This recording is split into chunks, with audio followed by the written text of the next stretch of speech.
guys, Preacher 357 here, out here on the range with a gun that you could say I kind of forgot I had. Now, I didn't forget in the sense that if someone said, hey, do you have one of these? I'd say, no, I don't know anything about that. I don't have one of those. I would have known I had it, but it's just kind of been out of sight, out of mind. It's been in the very back of the safe for years. I hadn't got it out. Just don't ever think about it. But then last year, I picked up that Charter Arms Bulldog 44 Special, and it immediately made me think about this gun, the Taurus 445 Ultra-lite, which is also in 44 Special. Now, this gun has not been made probably in 10 years, I'd say. I don't believe. I hadn't seen one in a very long time in a shop. And I actually picked this one up used about, well, not quite 10 years ago, but several years ago. And I was looking for the original Charter Arms Bulldog, one of the classic models. And I've been looking around, hadn't seen one. Seen a lot of the new ones, which is what I've got now too. But I ran across this one in a shop in Jackson, Tennessee. And they only wanted, you know, like a couple $100 or something for it. So I was like, well, crap, I'll pick that up. Maybe that'll be something that, you know, I like. Because I was really thinking at that time about carrying some 44 Special, carrying one of these guns. Because I carried a little 38 quite a bit. And I was like, well, I like revolvers. Why not go with a big bore, something like a 44 Special? That's why I was kind of looking for a Bulldog. But I found this, and so I picked it up and brought it home and shot it a little bit and had some trouble with it. And it was like freezing up after you would start shooting it. It would shoot fine at first, and then the cylinder would get where it wouldn't turn. And what it was, there just wasn't enough space between the forcing cone and the cylinder. And when the cylinder would heat up and expand, which is what they do, it would rub against the forcing cone. So I took it to a local gunsmith. I didn't even bother with Taurus. I just took it to a local gunsmith, and he fixed that problem. But then even after that, I just never felt like I shot it very well, so I never really wanted to carry it. And I also would occasionally get some light primer strikes and double action, which is another reason why I didn't carry it and why it was in the back of the safe and why it had been there for quite a time. So I decided why not get it out, do a little bit of shooting with it, and I haven't really done much with it at all. So I never was great at shooting this gun. I may not be able to shoot it hardly at all today, but I do have it out here, and we'll compare it a little bit to the little Charter Arms I got. And it may be the case that you find one of these out on the used market and you want to pick one up. And, you know, it might be a gun for you. I don't know. We're all a little bit different. I mean, the trigger's really not all that bad on it. But it is a little heavy for an ultralight. Like the Charter Arms is actually lighter than this gun. You can feel the difference in the weight of the guns. And the Charter Arms is actually thinner. And it's only slightly longer, even though it's a 3-inch barrel, and this is a 2.5. Because the way it's designed with the grips, and when you line the grips up in the back with the Charter Arms, the 3-inch barrel is only just barely longer than the 2.5 on this one. So, you know, it's a somewhat large gun. It's not going to be a gun you're going to pocket carry, but you can put it on a belt if you wanted to carry 44 Special. And there's nothing wrong with that. You know, 44 Special is around the equivalent of a 45 ACP, 45 auto. Very close in ballistics. So it's not a bad round. But I just thought I'd get it out here, just do a little bit of shooting with it. Never done a video with it. Like I said, it's kind of been out of sight, out of mind. Don't want to spend a lot of time on it, but I thought I'd get it out here today. It's a beautiful day. I need to do some shooting anyway. So here we are. Let's load her up. Of course, it's only a 5-rounder. 5 rounds is all you get in this gun. And that's what you get in the Charter Arms as well, even though the cylinder on the Charter Arms is slimmer. So let's load her up a little bit of ammunition here. This is some of my hand loads here. And these are 240 grain round nose flat points. And this batch here I've got loaded with the HP 38. I'm not going to give you my load. Work your own loads up. What works for me may not work for you, so I don't want to be giving loads out on here. But anyway, let's just do a little bit of shooting here and see if I can hit anything with this gun. I don't know. We'll see if we have any light primer strikes as well, because I don't know if we will or not. There we did. There we go.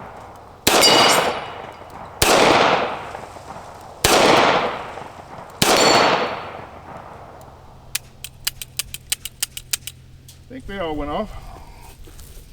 Well, I hit a little bit. You know, judging from the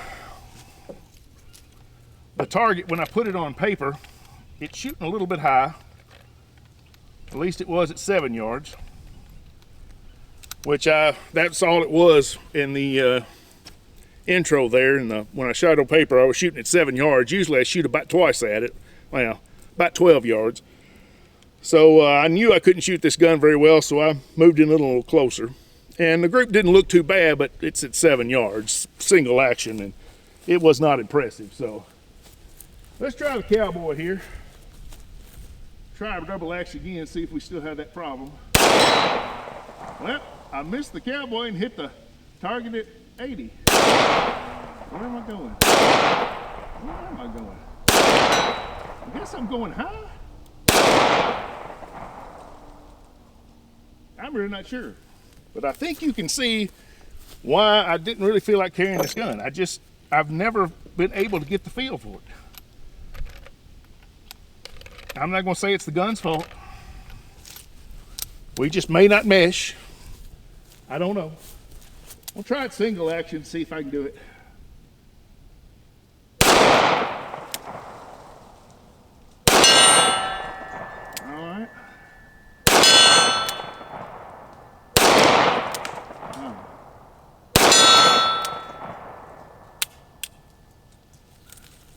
A little bit better. I think I'm getting a little bit better idea where to hold, maybe two. Let's try a few more. I'm gonna go double action again. You know, like some revolvers, like this is roughly the same size as a Smith & Wesson K-frame. If you're having light primer strikes, you can kind of go to your strain screw and you might be able to tighten it up a little bit and fix the problem. But this one is not a leaf spring. This one's a coil spring. There's no way for me to adjust that other than taking it apart and maybe doing something. But it's one of those things you probably just need a new spring for it if you're getting light primer strikes. So I don't know. Like I said, it's not one I shoot a lot anyway, so it's not one I really think I'm even going to mess with. But let me see if I can hit the cowboy double action now. I think I hit him.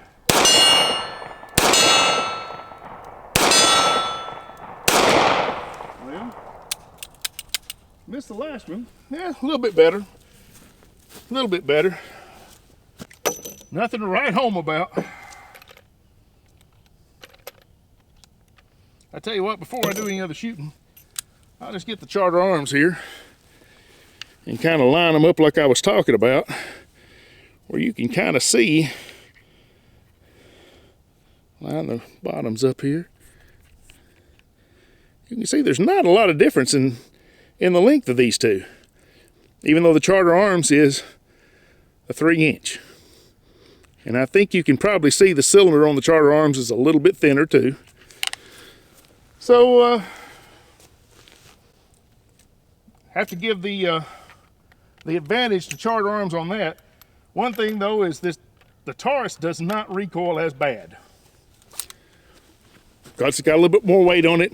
It's a nice grip on this one. Of course, I had to replace the grip on the Charter arms because the one that came with it was just not sufficient. The open back strap, the way it was would pinch in my hand, and it just was not a comfortable grip.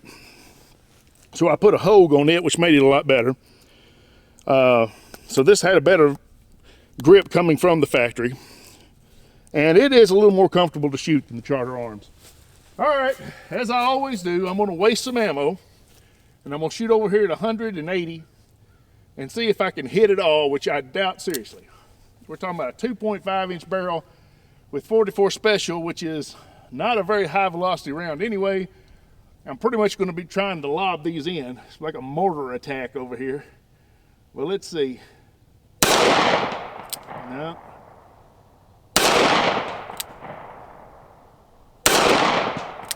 I'm way off to the side on that one.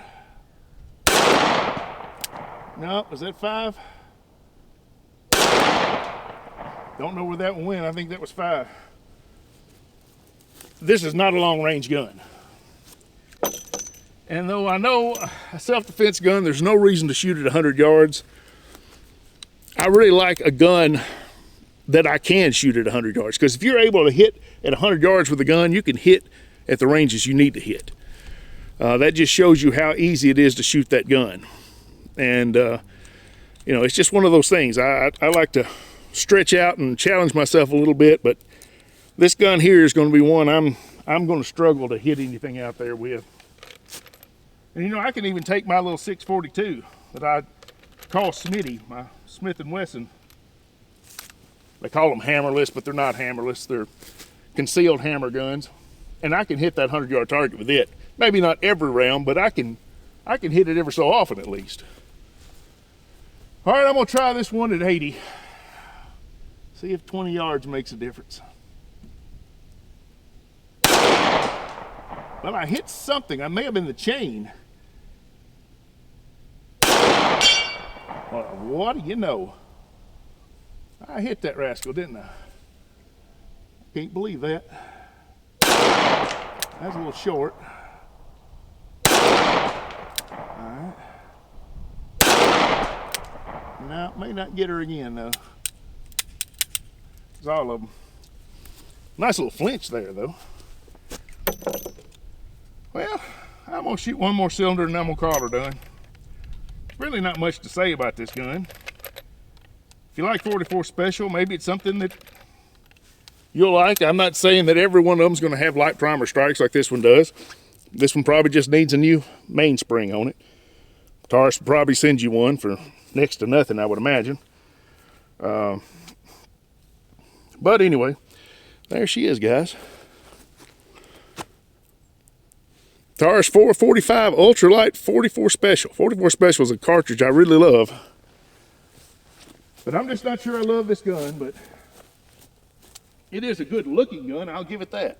It's got a nice blue color to it. It's almost like a Colt Royal blue on this alloy frame, and that's what it is. It's not a steel frame. This has an alloy frame, which is why they call it Ultra-lite. All right.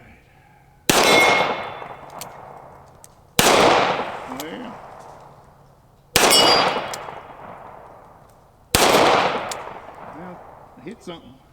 I'm gonna try the cowboy. Oh, I'm out. I can't end on a miss. You know, guys know I'm particular about that. All right, one more time on the cowboy. Come on now.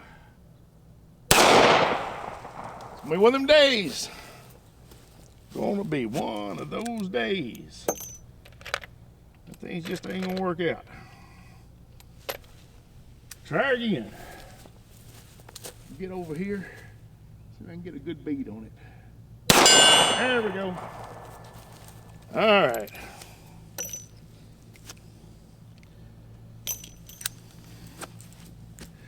Taurus 445 Ultra-lite 44 Special. Guys, appreciate you coming out. But before you leave, if you check out the description there's a link there for Weatherbeard beard care products, and they have a lot of great products there. And I've been using their products for going on 2 years now. Really love it. So if you want a good healthy beard, smells good, I'd encourage you to check out Weatherbeard.